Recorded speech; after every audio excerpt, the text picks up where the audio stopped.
guys, welcome back to Everything Anime Podcast. I'm one of your host, Shinry, here with Everything Anime Podcast, everything from anime, manga, video games, TV shows, and over the topic I'm talking about. Today's video is on Dr. Stone, chapter 167 to 169, The Great Escape. Now, it's been a minute since we talked about Dr. Stone, so I'm going to try to go based off of memory. But from what I remember, Stanley Snyder took over the Perseus after taking down, like, Hyoga and, no, it was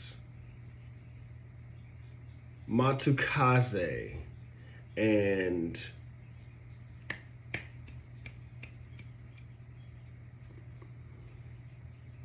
God, what is his name? I feel like they kept changing his name. Matsukaze and the guy from the one Hyoga fought. They tried to like take back the Perseus, and then Stanley Snyder was hiding in the wings, waiting for that revolt, and he took them both down. His name will come back to me. I know it will. I think it's Mazu, something like that, Mozu. Meanwhile, Zeno was chilling at his base like, oh yeah, we won. Senku, we got your ass. And then Tsukasa pops up out of the ground, so we're ready to stab Zeno. We don't kill, but if Tsukasa would have killed, Tsukasa would have killed Zeno right then and there. We captured Zeno at the same time, so we're in a stalemate. Stanley Snyder has taken control of Perseus. He doesn't have his hand on Senku, but because Senku's out there with Ryusei fighting like this fake pilot or cornered by this fake pilot with a gun, female pirate that was impersonating Stanley Snyder, and then you got us in control of Zeno. So it was pretty much a stalemate where we last left off.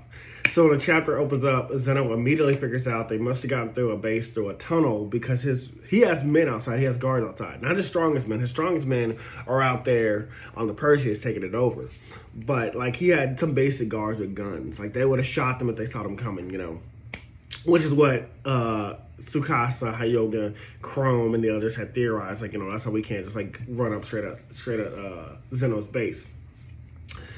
But because he didn't hear a single gunshot, that's actually how he figured out they got in. Because he's like, again, he knows, like, they don't have guns. Or at least, to his knowledge, they don't have guns. Not the kind of guns that they have, especially not a machine gun. We didn't even get to see the tunnel in a really cool panel, including a bored gunman who was waiting for something exciting to happen. I think, again, it's just the humor of Dr. Stone. It's tiny humor, it's kid humor, but, like, even as a reader, you can appreciate that. Like, the guard's just like, nothing happening, and they're just sneaking in like Scooby-Doo. I fucking loved it. I loved it so much. Also, we then come across Yellow Corn Dent quite easily. When they first dug through the tunnel into the castle, they ended up in a cow den where the cows were eating it. So we already knew that Zeno's Kingdom of North America had control of Yellow Dent. They had control of corn, and a lot of it, and we need that to make limitless revival fluid. So once we can take over Zeno's base, we are going to be able to revive everybody, as Senku said. And do not forget, we are about 30 chapters away from the ending. So this had to happen. And we still have to get to the moon where the wine man is. Where I'm at, we are not at the moon. But I'm not going to spoil that because I want to get you guys there before I finish it. And then we can do the tier list. Now, once we take over the base, we'll have everything we already talked about this. But no, we had to save Gen. So don't forget, Gen was still here in Zeno's base. Gen got captured he willingly let himself get captured by Stanley Snyder and Zeno because they were trying to interrogate him for information. They had hooked him up to a lie detector, a man-made model lie detector. But Gen, being a mentalist, was like, oh, I'm not going to lose again after I lost to Senku and Orisei on the ship. Well, Senku and Kohaku, that's what it was. Because Gen had teamed up with Orisei. But we do need to save him. We do need to signal him covertly. Like, we don't want Gen to know, like, what we're up to. This is where Sukiya the spy comes in. She pretends to be a random watermelon rolling around the base, to which Gen already remembers from the first time he played Triple Agent against the Kingdom of Stone. So I remember when Gen originally joined our team, Sukiya sent him a signal by, like, rolling around the forest until, like, Gen spotted her. And like, I think she threw him something or he threw her something. I forgot how it worked. Yeah, Sukiya threw him something, and then, so Gen already recognized Sukiya, like, from this before, so he already knew. And I think Gen was, like, locked up in a cage or something. I forget where he was. Gen plays a magic trick, throwing up cards to allow Kohaku to choke out the guard protecting him. So that was pretty cool, very cute, because we know Kohaku, she might not be as strong as Hyuga and Hamura. I mean, well, she is strong as Hamura, but like, you know, she is one of our strongest fighters too. So, and again, we don't kill. So choking on the guard is going to kill him. I also love the panel of how she opens the door and we see all these muscle guards waiting for her. But she's not intimidated like, oh yeah, so for a second, when Kohaku pushes open these doors, like there's a lot of guards waiting for her. And she's like, she could be intimidated. But then almost immediately after, you got Tsukasa. Tsukasa standing over her, pushing open this door. And he's like imposing like AP had the power of a Titan. And it's just so funny, the reveals of how they happen, because I was just like, if it was Kohaku by herself, seeing all these muscle guards, yeah, she'd be in trouble. But then you got Tsukasa just right all over her, like, yeah, don't worry, I'm here too. I fucking love it. I can't wait to see that in the anime. But the manga, again, just fucking great. I love this writer. I love this writer so much. And thus, that's how we got this amazing chapter. I love this. But we got no time to lose. We have to capture Dr. Zeno and get out of the base before the kingdom blows up with us in it. I'm not going to clip in the Sonic thing I've done. The Sonic Adventure 2 thing I've done a lot of times where Sonic like blows up. But okay. Yeah, so I haven't put in here enough of the Sonic Adventure 2 memes. So again, I'm not going to do it. But we do have to get out of here with Zeno. And we obviously ain't hold him hostage here. Like, if we keep Zeno in his base, his men will let you figure it out. Stanley Steiner will let you figure it out. They'll just come back here. The only way we still win is to keep Zeno under our control and get out of here. Unfortunately, the plan never goes as smoothly as it's supposed to. Like, we know that. Every plan we've had since the beginning of Dr. Stone never goes as smoothly as it's supposed to do, especially in a war. The Kingdom of Stone, you know, Hyuga and Tsukasa showed up early. The Kingdom of Petrification, Irabara was just as smart as us, even though he's from this current new Stone Age. And Dr. Zeno is on the same level as Senku, so we know this ain't gonna be easy. However, Chrome did bring a bomb in hopes of stealing the Kingdom of Science to thwart the Kingdom of Science's efforts of following them, but it went off a little too early. So his plan was, like, we all get back down in the tunnel, and I'm going to throw this bomb up, and then the bomb will seal, it'll cave in, and, we'll be safe, we'll be out of here. However, the bomb goes up a little bit too early. So everybody on Team Capture Zeno, except for Chrome and Zeno, make it to their side, but Chrome and Zeno get pinned to the opposite side where the tunnel is still open. So if they get into Zeno's base, like Zeno's men, they can just go down into that tunnel and get to Zeno and get him back and kill Chrome. But we can also get to Chrome as well if we can get there first. So we got allies on both sides, enemies on one side, allies on one side, and then Chrome and Zeno are just in the center. So now we have a digging battle. This is the first to get to the center and retrieves Dr. Zeno is the winner, and this will break the stalemate because, again, the winner of this whole war takes control of the scientists. So if Stanley Center gets to send on Senku, they win, but we know Senku's currently cornered. And then if their allies get their hands on, well, really, it's whoever can recover their scientists, I guess I should say, because right now both scientists are like cornered. But obviously, Stanley Steiner and his team, they want to get their hands back on Zeno. So whoever can get to Dr. Zeno first breaks the stalemate. But surprises me is how Dr. Zeno is being pulled to the hero side in a very clever and creative way. Remember, Dr. Zeno assumed that when the world would be reset in the new Stone Age, he'd be the smartest man on the planet. Like, he was like, oh, I want to reset the world because everybody else will be dumber than me and I can be a dictator and no one can stand up and oppose me. Again, he did not assume that Senku was to be alive because Senku was the only rival in him in genius. Everybody else he thought was dumb. And he even once tried to bring Senku to his side, but Senku said no. But he's seen the potential in my favorite boy Chrome, just like Senku, and I really love that. He understands that no matter what age or time passes, there will always be someone interested in science and wanting to learn how things work, take them apart, and put them back together. He's realizing that Senku was right the entire time. Chrome amazes him. Somebody from this new Stone Age that knows nothing about modern day science, but is willing to learn, willing to break things apart and put them back together just to see how they work and then come up with his own things. He is amazed by Chrome, and I really love this shot of his face. Or at least that's what it seems like in that panel. Because he didn't start spouting bullshit almost immediately after his like random dictatorship shit. But it was still kind of cool that like Chrome got that highlight. I love Chrome getting the spotlight. Again, Chrome will be high on the tier list. We're not going to talk about the tier list till we get there again. But just know that y'all don't know since the beginning that's my boy Chrome. No. He said he wants to lure Chrome to his side. He's so inspired by Chrome. He's like, oh, you can be my new Senku. You can be the new one that follows me, and you know, you'll see the elegance in being a dictator. And he sees the elegance in Chrome's genius. Because Zeno still believes he's right. He still believes that like everybody else is dumber than him, and that like they should rule as dictators over the world. And he does have a point. One thing about people focusing these days is on politics, preventing a progressive world. We see that currently in the world that we live in. You know, we have all these problems going on in the U.S., and instead we have a president focused on tariffs and civil wars between, like, you know, the Republican and Democrats. It doesn't matter. We all live here in the U.S. We should be working together. It doesn't matter what party you're affiliated with. But like, people get so warped up in politics, they don't realize like it's going to affect everybody. One thing does not affect just one side, your opposing side. It affects both sides. But we're not going to talk about that. Instead, he'd rather throw out a first world problem. Like, well, in his own words, those who would rather throw out a fist at a problem instead of thinking it out. He's like, they're stopping us from reaching greater heights. Again, not working together. That's the whole thing about this Republican and Democrat thing, that it forces us to turn against each other. We should all be working together, honestly. We all live on this planet. With them all gone, he says he can elevate the world to a higher plane.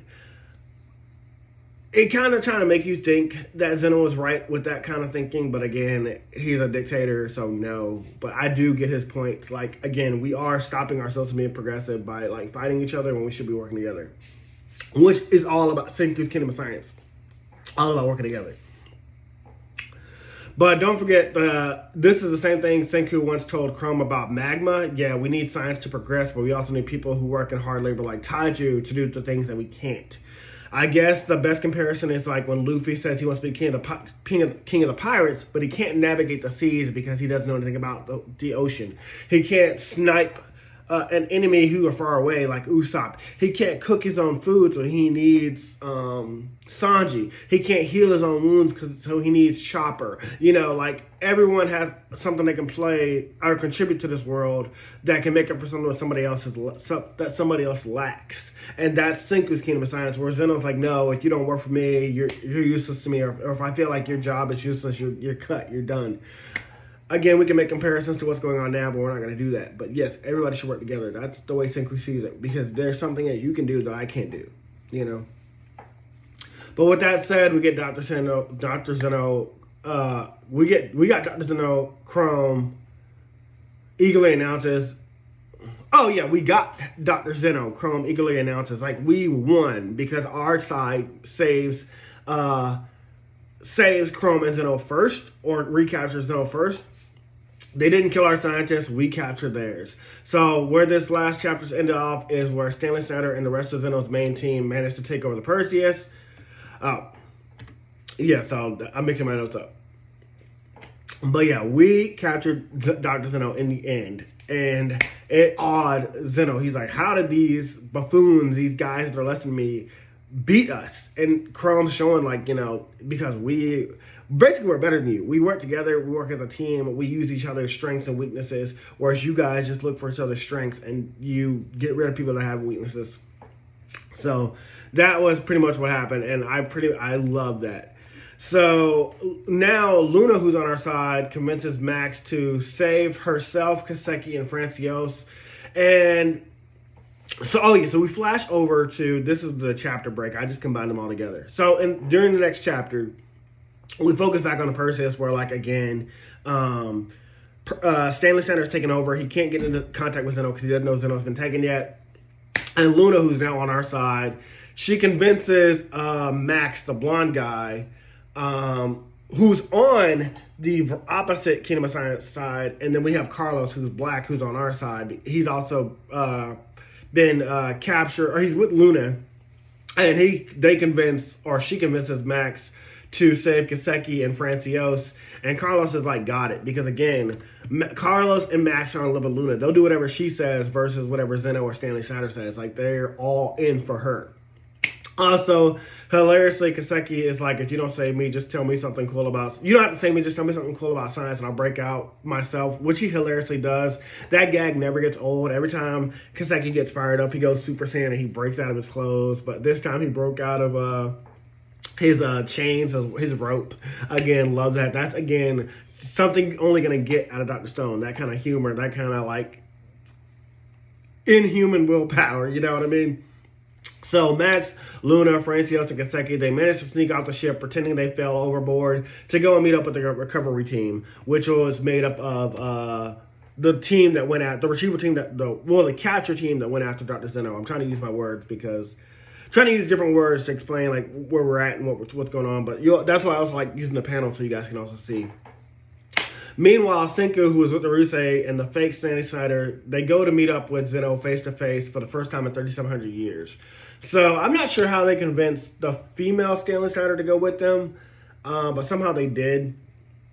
And again, I don't know her name at this point. There's a lot of characters in Kingdom of Science North America that we don't get a name to just yet. So I have to I do them when I get their name revealed. The look on Zeno's face, though, is oddly one of admiration. Even though he just tried to kill Senku several times, he's like awed that to see him again. And I wondered if this was a ploy. Like he's like, oh, you're my pupil, you're my mentee. And Senku's like, yeah, you're my mentor. You just trying to kill me like several times. But Zeno's like, oh, that's the past. Don't worry about that. It ain't happened but like 5 minutes ago, but don't worry about that. Let bygones be bygones. And the next panel, Kaseki, Luna, Max, and Carlos meet up with Senku, Ryusei, Chrome, Yukio, Taiju, Tsukasa, Hyoga, Sukiya, and Kohaku. There's a lot of characters. I just wanted to remind you where all of our characters are. These are the team that went after and captured Dr. Zeno. I'm only saying these names, again, so you know where all the characters are. I put that in my notes. Sometimes I'm ahead of my notes. Now, meanwhile, everyone else on the Perseus is still trapped there. So now we have two teams. We have the team that captured Dr. Zeno, and then we have Stanley Snyder's team that's captured the Perseus and all our people on it. Now, Dr. Zeno's like, well, what do you do now? Where will you go? My crew has already taken over your ship, and it's only a matter of time before Stanley Snyder gets back here and kills all of y'all. Stanley Snyder's not going to hesitate. I'm his best friend. He's my first right-hand man. He's going to kill y'all. I'm going to escape. And good effort in capturing me, though. But, yeah, you still lose. Well, we're going to stop by stealing Zeno's personal boat. Oh, you took our Perseus? Okay, we'll just steal your boat. But we're not using it just to go back to the base. We're not using it to go back to our base or Zeno's base or to even the Perseus itself. We're about to have a summit. The first and the last between the two Kingdoms of Science. Now, we had a summit before with the five top people, Gin, Chrome, Yukio, Ryusei, and Senku. Yeah, those are the top 5 in the original summit. And now we're having a summit between our Kingdom of Science and their Kingdom of Science. We learned that one of the members of Zeno's Kingdom of Science, a mechanic named Brody, who is essentially our version of Kaseki. Dr. Brody is the guy that made the submarine. He's like this muscle dude, but I guess he's also not a scientist per se. He could be, but an inventor in a way. They plan to make negotiations with him. He says Senku has nothing to offer him, when they first talked to him. They have the numbers, and even if they capture Dr. Zeno, they'll just get him back. That's Dr. Brody's argument. That's when Senku reveals he knows how to bring everybody back with the revival fluid formula, though Senku outright tells him everything. He's like, yeah, you do have more people than we do, but we have the revival fluid formula, which I'm just going to give to you. I'm going to mouth it off right now. And the reason why Senku has no problem with that, despite other characters do, is Senku is just about bringing everybody back to life. They're not going to use the revival fluid for an evil purpose. They're going to bring a lot of people back, and that's what Senku wants. But I was like, Senku, that's insane. What's your leverage? If you just gave away the revival fluid for free, even though you have Dr. Zeno, now they're going to have the revival fluid, and they're going to kill you, and they're going to get Zeno back. But Senku tells them they need to revive 1 million people and build up a massive corn city following that. He says that even everyone on the Perseus already knows the formula and they will be willing to help. That is Senku's counter. He's like, yeah, you know, if you ever forget that, everybody on the Perseus already knows how to make the formula, and I need you to arrive 1 million people, build a corn city, and, you know, just be ready for what comes next. Brody counters that Stanley Snyder will never agree to it, that he will hunt Senku down to the ends of the earth to kill them and retrieve his best friend. But Senku's like, he can try, I'll just keep dodging him. I fucking love that. Senku is not fazed by someone trying to kill him. He's like, oh, Stanley Snyder's gonna come after me? Sounds good. I've had a lot of people come after me. I got the Y-Man on my ass. So yeah, tell Stanley Snyder to come after me. That's just, he's like, you just focus on building Corn City. I'll worry about Stanley Snyder and Dr. Zeno. Fucking great. I love this writer. I really, really do. Now, also in exchange, Senku asks if they keep his friends on the Perseus safe, revive 1 million people, and build the Kingdom of Corn so they can have the resources they need to get to the moon. So I think at this point, Senku tells him, you know, about the Y-Man. Like, he's like, we didn't create this person. We didn't cause this petrification. We know who did, and he's on the moon. And the only way we're going to get to him is if we revive 1 million people. I mean, it's not outright said that he tells him everything, but it's pretty much assumed that he tells him everything. You know, we need to build a rocket ship. We need corn to revive 1 million people to build this rocket ship, because they need a lot of hands, they need a lot of resources and stuff like that. So this sounds like we're splitting off once again, like we did in Ishigami Village, and would explain why we need Kaseki and Francios, especially with Dr. Luna. So the reason why we specifically got those characters is Dr. Luna is a doctor or like a med student, Kaseki is our inventor, and then Francios is our cook. So if we do have to split off again and go on another long adventure, we do need them with us. Now everybody else knows how to make bread and stuff like that, and obviously in the Kingdom of North America they be eating good too, so we ain't too worried about leaving y'all behind. But we don't know how to do all that. We need Francios. But this also means Taiji is going to be separated from Yuzu for the second time in 3,700 years. I felt so bad for them. I was like, oh no, Taiji, you finally got Yuzu back. I mean, I don't know if you ever told her you loved her. Obviously, she can tell that because y'all been together the whole time that she's been revived. But I was like, no, this is their love story. It's better than Twilight. But Senku says it's only a short goodbye. They got bigger matters on their hands, especially in the case of the Y-Man, who could send down more Medusa weapons, which we do not want. We don't want that shit raining down from the skies like it did to Matsukaze.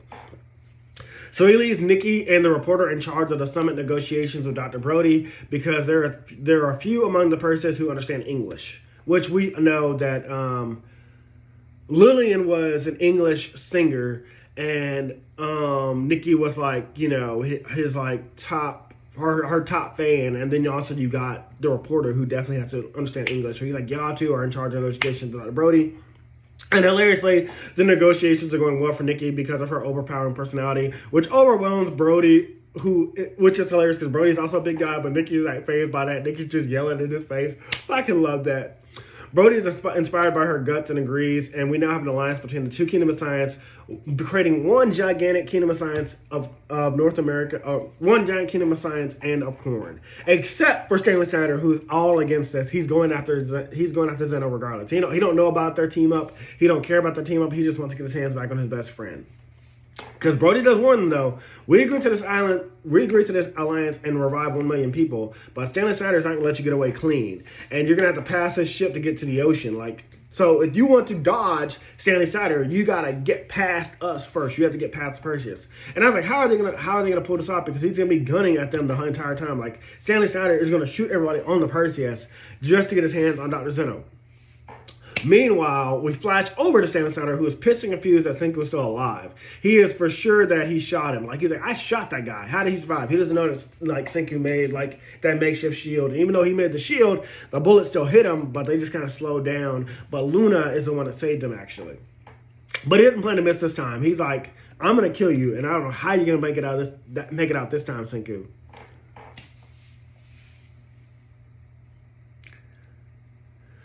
When I say this writer is so fucking clever, I know I said it so many times, he is so fucking clever. They get out using the Medusa weapon as a ploy.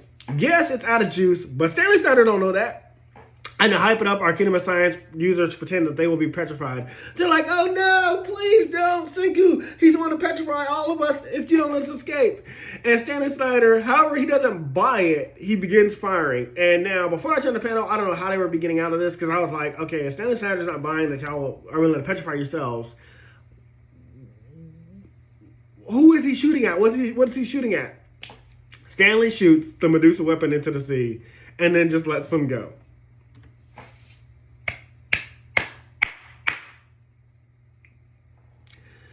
I thought that was weird because even though in the next panel that he figures out the Medusa weapon doesn't work at all, or maybe it's that he shot it because he thought it might work, but it did seem like nothing. I don't know. Maybe Stanley Satter made a mistake. Okay, well, never mind. As I was talking about my thoughts, I said this is actually pretty clever because he doesn't know if it works or not. But he's like, the fact that they're willing to gamble or bet on that, he's like, I can't risk Zeno being turned into... Because, yeah, he doesn't know how to use arrival fluid. That's right. Dr. Brody knows it, but Stanley Snyder wasn't with them during those negotiations. As they're sailing away, you can see tears being forced back down Taiju's eyes. Chrome says they should all run to the deck and shout goodbye, but Hyoga warns that they could be shot. He's like, is it worth the risk? Like, Taiju's like, oh, I'm going to miss Yuzu. And Chrome's like, we should go wave goodbye. And Hyoga's like, we could get shot. To which my boy, Crush Chrome, yells, hell yeah, let's go. And they all rush to the ship to shout goodbye. The tears I would be in. I fucking love it. Our Kingdom of Science is fearless, and I think that shocks Stanley Snyder. I'm pretty sure that shocks all of the North American Kingdom of Science because, yeah, Stanley Snyder can shoot all of them right now. The Medusa weapon's in the sea, but they don't care. They love their friends. They're like, yeah, we'll see you later. It's just such a cool panel. It's like whenever they were all getting petrified and they all hold their fists in the air. It gave... the Straw Hats and Alabasta saying goodbye to Vivian without turning around. I mean, there was a reason why they did it, but it was still such a cool fucking shot, man. And that's when our next destination is revealed. Now that we've escaped the Kingdom of North America, we're heading to South America. Specifically, the origin of the petrification beam that turned all of humanity to stone. This is where we could see the Medusa weapon that fell from the sky and petrified all of humanity. Was it a big one? Is it a base? We don't know. Whatever it was could rival what made Goldie Roger laugh when he saw the One Piece and named the last island Laugh Tale. And that's right into the chapter. Hey guys, I hope you enjoyed this video. I know that this seems kind of spoily, but Dr. Stone ended a long time ago, and the Dr. Stone anime just got into the Kingdom of Science North America arc. So feel free to watch all of that arc before you watch this video if you want to, or watch my video and then watching the anime like I am, because I enjoy reading the manga first and then watching it in the anime. But yeah, Dr. Stone ended a long time ago, so I don't feel like I'm spoiling for anybody. I feel like I'm catching up to you guys because I'm really loving Dr. Stone.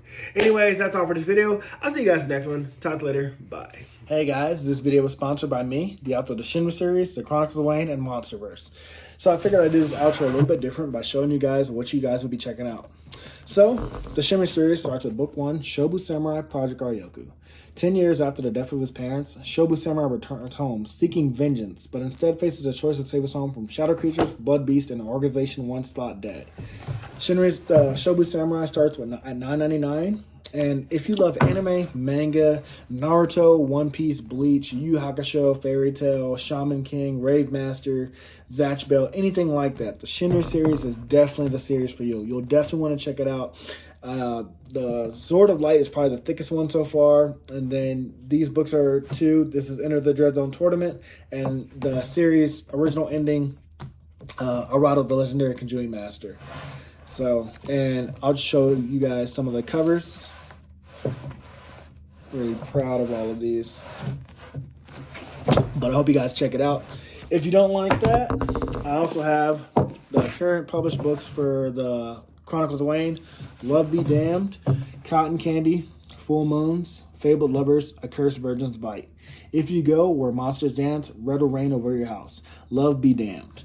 Now, the Chronicles of Wayne is about a geeky guy, or a nerdy guy in high school. His senior year, he has a crush on the hottest guy in school, because of course he does. He's only got one best friend, and her name is Barb. Well, the hottest guy in school turns out to be a werewolf.